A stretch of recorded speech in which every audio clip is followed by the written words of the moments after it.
Hello and welcome to Universes Beyond with BB. This week's rant is brought to you by Graphic Design. Here is the handy history of graphic arts production. This book provides a detailed history of the printing industry, methods, and approaches for how printing occurs. Today's rant is about the color quality of Magic the Gathering sets. Now, in a future episode, I'll talk about the impacts of the printing schedule for Magic the Gathering and how that impacts quality down the road. Today's rant brought to you by Is It Counterfeit? So let's look at these two city pigeons. You'll notice that the color is very different. It's quite noticeable that these two have a different coloration. This one's a much lighter color, this one's a much darker color, with much more yellow being shown across the card. So if I were to hop onto Google, first question is one of these cards a counterfeit? The answer is no. This obviously, there are methods of checking, looking at the dot, and any of the other specific things that are associated with the graphic design of the back, as well as the cardboard itself on the side. But one thing is that people will look at this and see very different colors. One is much more of a bluish white tint, and the other one has a much more yellow tint to this card. People will think one of the two might be a counterfeit. Now, if you ask social media, one of the first answers is, well, this is clearly printed in Japan, and this one's printed in America. And that's just not true. There's this pervasive belief that the US has much poorer print quality than Japan. A lot of the initial print runs for these cards are going to be coming from Japan. Yes, however, the printing industry is a craft and not a trade. The common misconception is that the printing industry is pretty automated, and that's really not true. Not as automated as people think. Yes, you put in the design, it'll run through the presses and whatnot, but the inkwells and the mixture of inks, still a craft and not a trade. Looking at these cards, you'll see that, even these small little differences between these two cards. You'll notice that this is a lighter blue, and then this has just a hint darker blue. And that is actually because of the same reason as the difference in these two cards here. And you can see it in basically every color here, a lot more white, and this has a lot more black in it, even though the same card. And it means to me, this one's actually probably earlier in the print run than this one.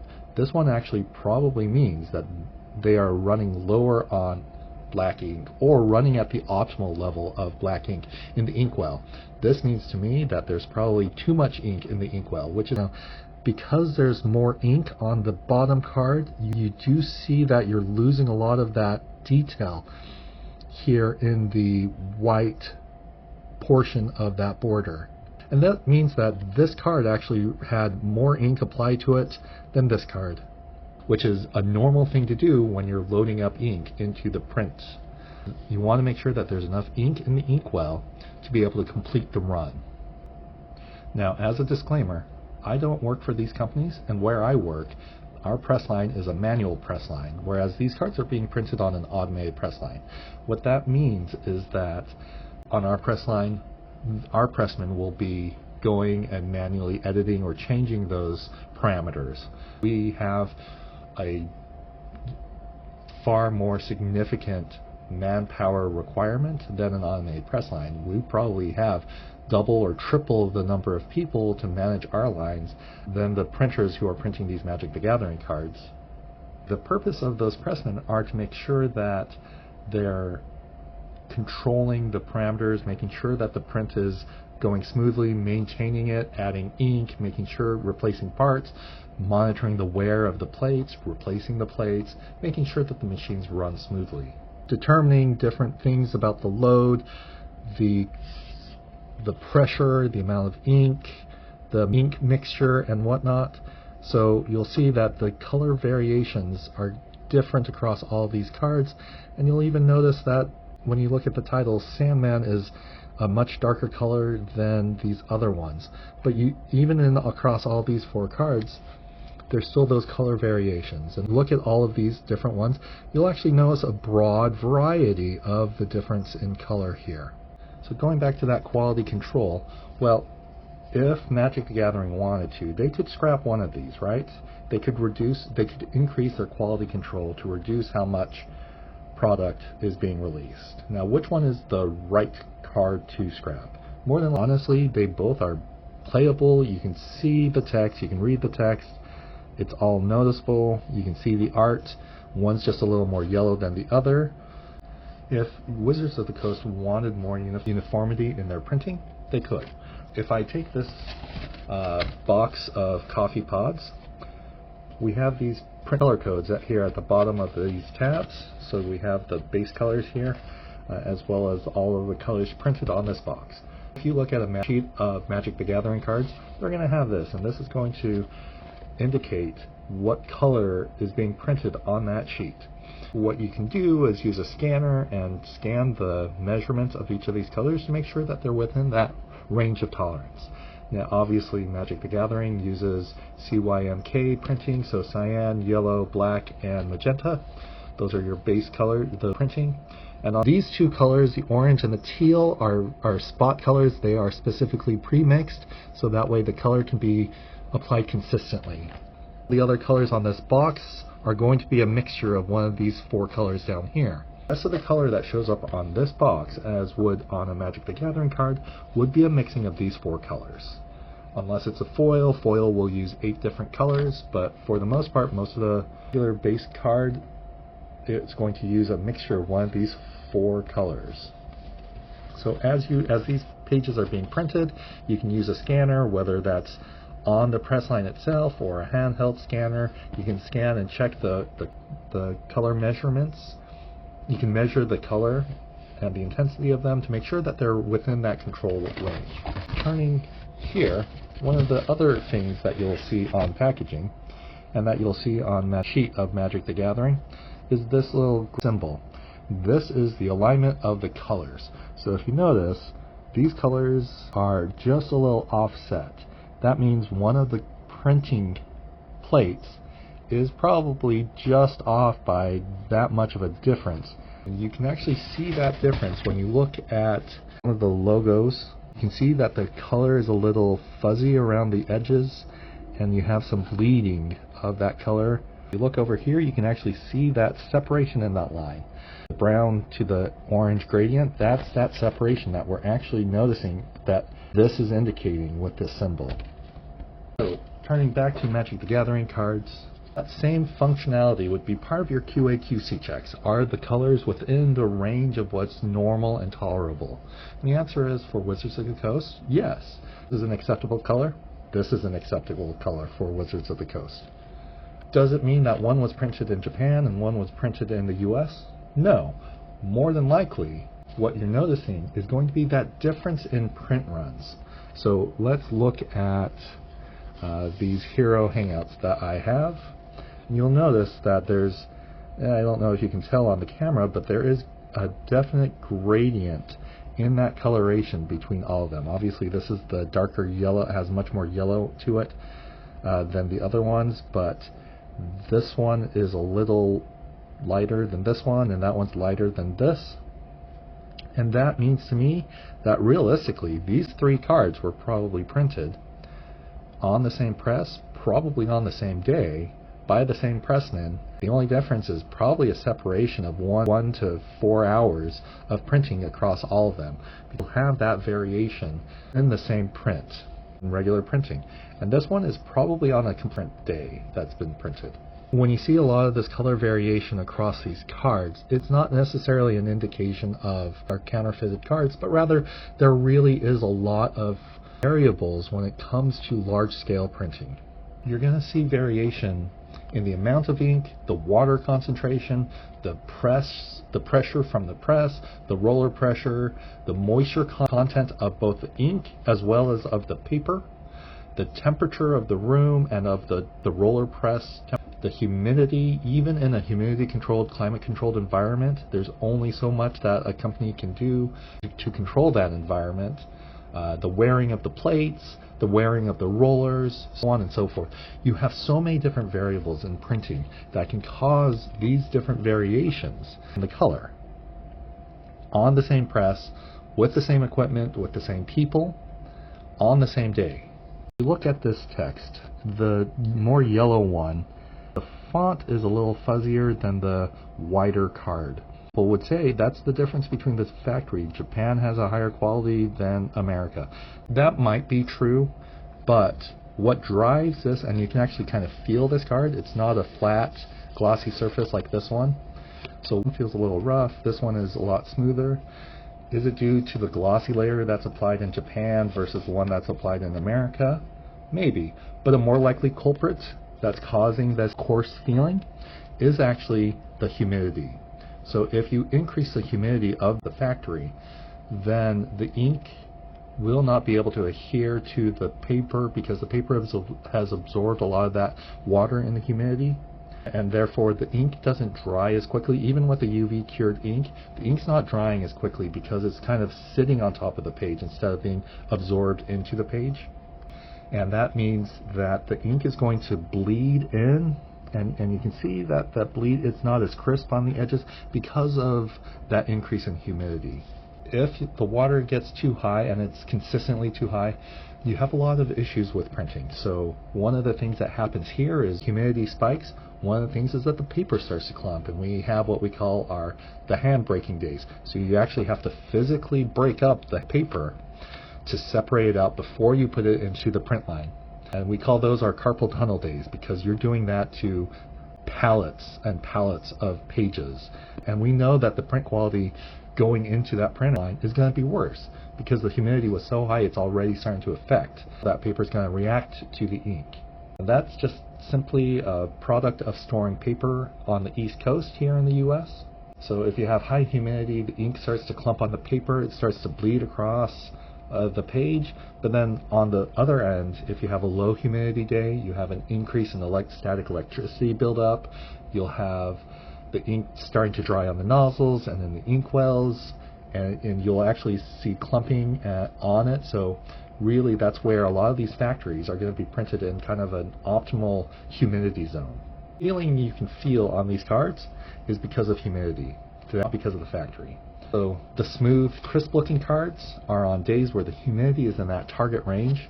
These coarse looking cards, probably a storm that happened in the area. If you wanted to eliminate these coarse feeling cards because you think that the coarse feeling is rougher than the smooth feel, what that actually means is you would shut down a factory anytime a storm came in, anytime that the humidity spiked, which is essentially right before a storm, during a storm, after a storm. You would shut down a factory because they wouldn't be able to produce and print a card that looks like this nice, smooth, shiny card. They would end up with cards that are pretty coarse and matte looking. That is an unreasonable ask because a factory can only control humidity to a certain. If Wizards of the Coast wanted to increase the quality, that's where we're talking about scrapping 50+% of the final product. That's a lot that you're scrapping. And my guess is right now that acceptance level is probably closer to, is the actual difference between a US printed card and a card printed in Japan? Number one, the inks are going to be different. The inks used in the US can contain a lot of chemicals and other compounds that have been banned in EU and Japan printing. So that means that our blacks are often going to be a lot darker in the US than in Japan. The other thing is that the US printing actually continues to use the same paper that they have used since the start of Magic the Gathering. According to Wizards of the Coast, they have not switched out their cardstock since Alpha. But Japan is actually using a new cardstock, and you probably wouldn't be able to tell the difference unless you ripped them.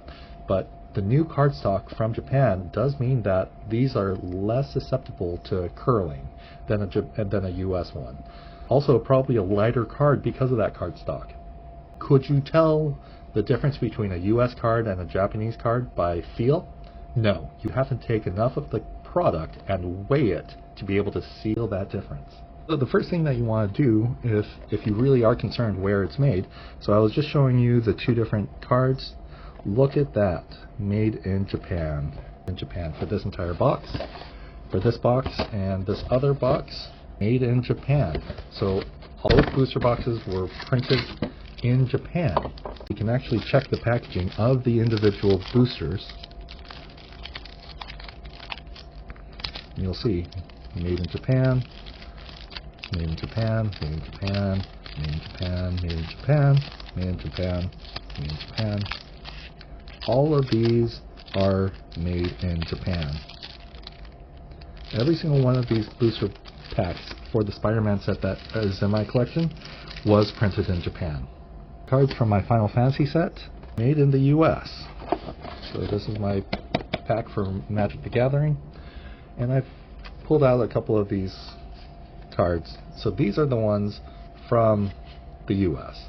And I think people have really noticed the visible color difference in the Spider-Man set, but not as much for the Final Fantasy set. Wizards of the Coast said that they actually expected a large demand for Final Fantasy, and they did a much larger print for Final Fantasy, and yet it was still underprinted. So they decided to expand the scope of how much they were printing for Final Fantasy, and because of that expanded scope, you're gonna have to take a hit in the quality in order to increase production. You're probably reducing quality, and the quality reduction wasn't in Final Fantasy, it was in Spider-Man. Looking at these different colors, right, all of them were printed in Japan. Some of them are coarse, some of them are much darker than others. They are all real cards, none of them are counterfeit, and they are all printed from the same factory. The big difference is they were printed probably by different people running the presses on different days, and the humidity of the days was probably different. You're going to get that coarse feeling and bleeding on the text on high humidity days. So in summary, people perceive a lot of differences between the US and Japan printing, and there are going to be differences, specifically the corners. The corners are not going to really switch out. As long as the corner is rounded, that really is all that printer is probably going to care about. There's not really a lot of quality control for the corners. So if you look at this, this is definitely an indication that this one to me was printed in the US and this one was printed in Japan. That being said, pretty round corner for a US printed card, but that roundness of the corner really factory specific. So that difference in the factories equipment on that press line, that's really going to be one of those areas that you can see. And again, that flex in that cardboard, this one should bend a little less, but that being said, many of these cards arrived a little warped, even though they're not foiled, because I live on the East Coast and it's a pretty humid region. So the differences between these US printing and Japan printing are in the corners and in other aspects of the construction that are not country specific, but can happen on the same press, even on the same day in the same print. Like these two could very well have been printed on the exact same day. It just so happened that this was printed in the morning and this was printed in the evening.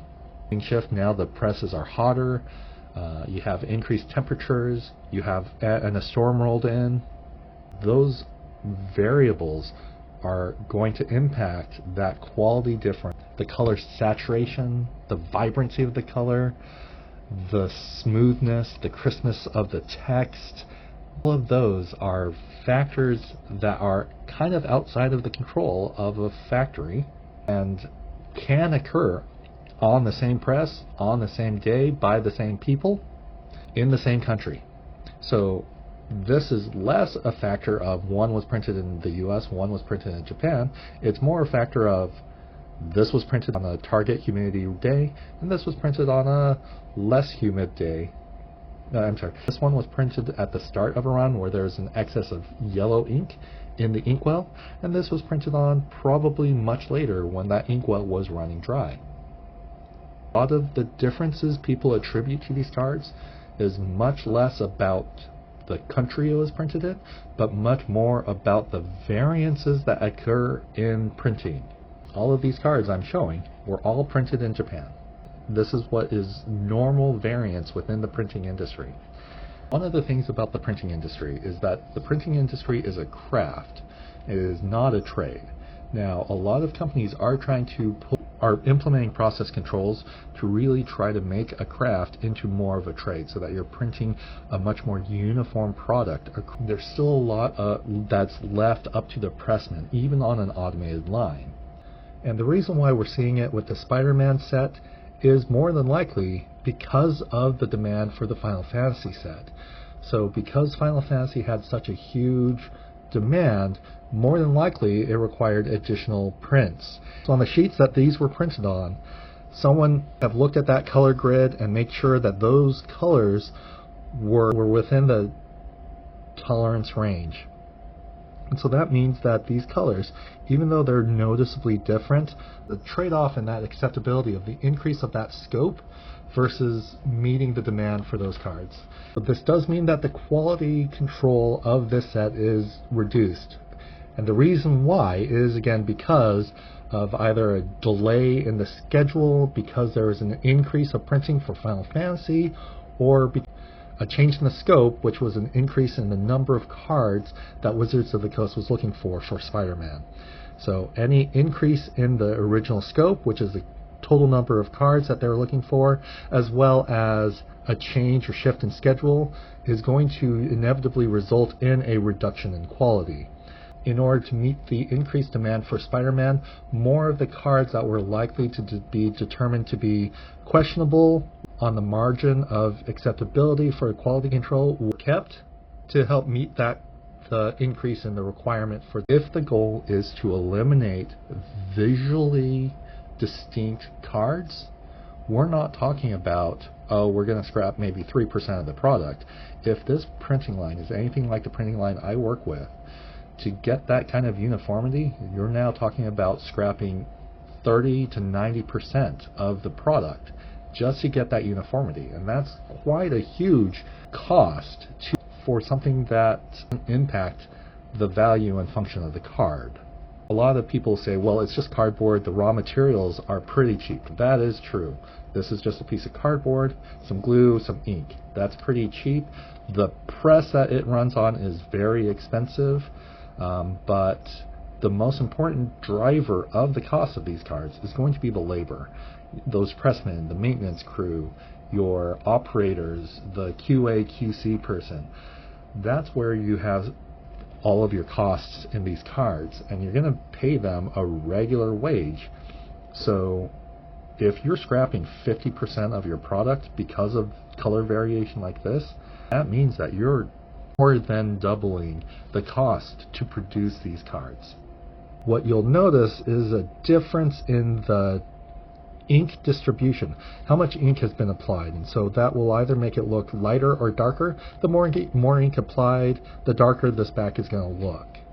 So as you're opening your packs, the color differences could be coming from two different factories, but it can also be the difference between those managing the press during that shift. So thanks for listening to my rant. I hope you guys enjoyed that, and join me next time.